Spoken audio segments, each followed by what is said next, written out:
In the long journey of human civilization, we have always been curious creatures. We ask questions about life, death, nature, the stars, our origins, and the unknown forces that shape our world. When early humans looked at the sky and saw lightning, they didn't understand electricity, so they imagined gods throwing thunderbolts. When disease spread through villages, they didn't understand germs, so they blamed angry spirits or divine punishment. This pattern, filling the unknown with supernatural answers, is what philosophers and scientists today call the God of the gaps argument. So, they imagined gods throwing thunderbolts. When disease spread through villages, they didn't understand germs, so they blamed angry spirits or divine punishment. This pattern, filling the unknown with supernatural answers, is what philosophers and scientists today call the God of the gaps argument. The argument from ignorance is a logical fallacy. It happens when someone claims something is true simply because it hasn't been proven false, or they claim something is false because it hasn't been proven true. In religious belief, this fallacy is often expressed like this: we don't know how life began, so God must have created it, or we can't explain consciousness, so it must come from a divine soul. But just because we don't yet understand something doesn't mean a supernatural explanation is correct. This is where the God of the gaps idea comes in. It's when people insert God into the gaps of scientific knowledge. Every time there's something unknown, God is used to explain it. This may bring comfort, but it's not evidence. It's not a rational or reliable way to understand reality. Osho Rajneesh often spoke about how belief systems are built on fear and ignorance. He said, "Belief is a cover-up. It is a strategy to avoid facing the truth, to avoid facing your ignorance." He argued that religions give answers to easily, without exploration, without doubt, and without the courage to say, "I don't know." According to Osho, true intelligence is the ability to live with mystery and to explore it through observation and awareness, not belief. Religion, in contrast, offers pre-packaged answers. That's why many people hold on to religion not because of evidence, but because of emotional need. Because not knowing makes us anxious. In his book Sapiens, Yuval Noah Harari describes how early humans created myths to make sense of the world. These myths gave them shared meaning and identity. In prehistoric tribes, people believed in spirits in the rivers, trees, and mountains. Later, these ideas evolved into polytheism and eventually into monotheism, the belief in one powerful God. But Harari points out that this shift was not about discovering truth. It was about creating order, controlling behavior, and giving people a story they could follow. Religion, in this sense, is a social technology. It unites people through shared narratives, but it doesn't necessarily offer factual knowledge. He writes, "You could never convince a monkey to give you a banana by promising him unlimited bananas after death in monkey heaven. Only Homo sapiens can believe such things." This shows the human tendency to believe in comforting illusions, especially when faced with uncertainty. If we look at nature, we don't see evidence of divine design. We see randomness, brutality, trial, and error. Evolution through natural selection explains the diversity of life without needing a designer. Species adapt to their environments over millions of years. There is no plan. There is no perfect creation. One powerful example is the laryngeal nerve in a giraffe. This nerve takes a strange route from the brain,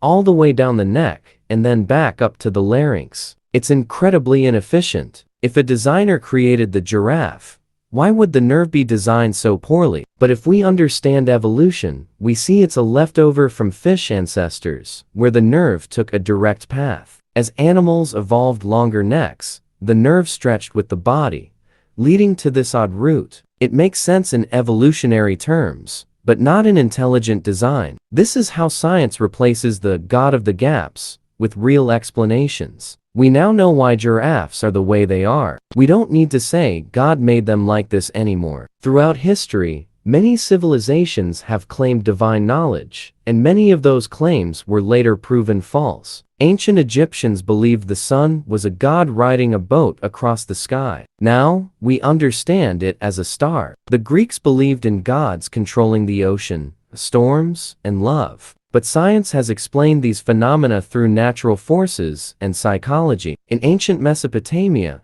tablets describe how humans were created from clay by gods to serve them. These stories were taken as truth, but archaeological evidence shows humans evolved over time from simpler life forms, with fossil records going back millions of years. We can now trace human ancestry through DNA. We don't need myths to explain our origins anymore. The more we learn, the fewer gaps remain for God to hide in. Philosophers like Bertrand Russell and Richard Dawkins have spoken strongly against the God of the gaps. Russell said, "Many orthodox people speak as though it were the business of skeptics to disprove received dogmas rather than of dogmatists to prove them.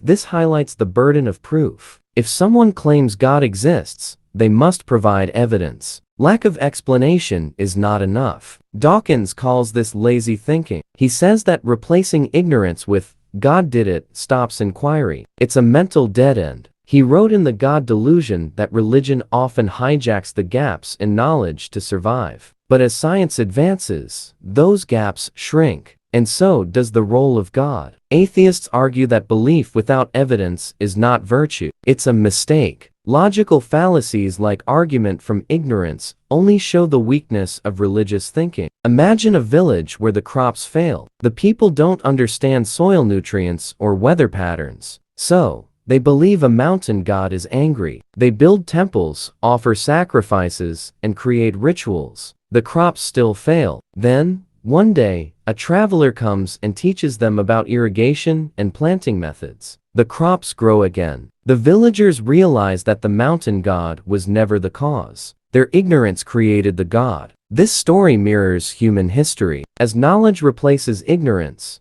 the gods disappear. Religious believers have responded to the God of the gaps criticism in several ways. Some argue that just because science explains many things, it doesn't mean God doesn't exist. They say science explains the how, but God explains the why. For example, science can explain how the universe began with the Big Bang.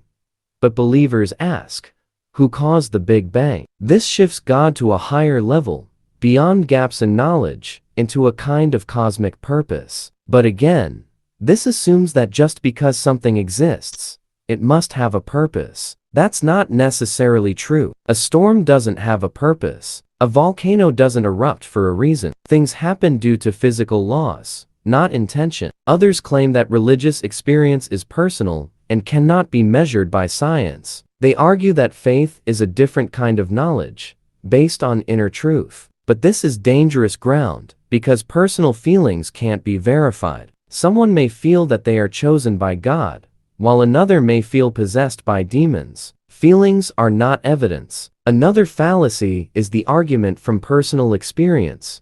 People say they feel God's presence, or they had a dream or miracle. But we know from psychology and neuroscience that the human brain can create intense experiences that feel real, but aren't. Hallucinations, illusions, and confirmation bias can explain religious experiences. Some also use the appeal to tradition fallacy. They say religion must be true because it's old, or because many people believe it. But age and popularity do not equal truth. Slavery was once popular, so was the idea that the earth was flat. Atheism, in this context, is not just disbelief in gods. It is the position that we should only believe in things with evidence. Atheists reject the use of God as a placeholder for ignorance. They see religious stories as myths created to comfort, control, or explain what was once unexplainable. Christopher Hitchens said, "That which can be asserted without evidence can be dismissed without evidence." This is a clear challenge to religious claims. Sam Harris, another atheist thinker, says that religion has hijacked morality. People think they need God to be good, but humans have evolved social behaviors like cooperation, empathy, and justice. These are part of our biology, not gifts from heaven. The God of the gaps is a powerful idea that explains much about religious belief. It shows how people use God to fill in the blanks, but those blanks are shrinking. As science grows, as reason spreads, the need for supernatural explanations fades. Religion survives because of fear, tradition, and emotional need, not evidence. It is based on stories created in the darkness of ignorance. But now, we have light. We can choose knowledge over belief. We can choose truth over comfort. Religion survives because of fear, tradition, and emotional need, not evidence. It is based on stories created in the darkness of ignorance. But now, we have light. We can choose knowledge over belief. We can choose truth over comfort. The choice is ours to remain in the gaps of ancient thinking, or to move forward with reason, evidence, and the courage to say, I don't know yet, but I will find out. That is the path of science. That is the path of truth.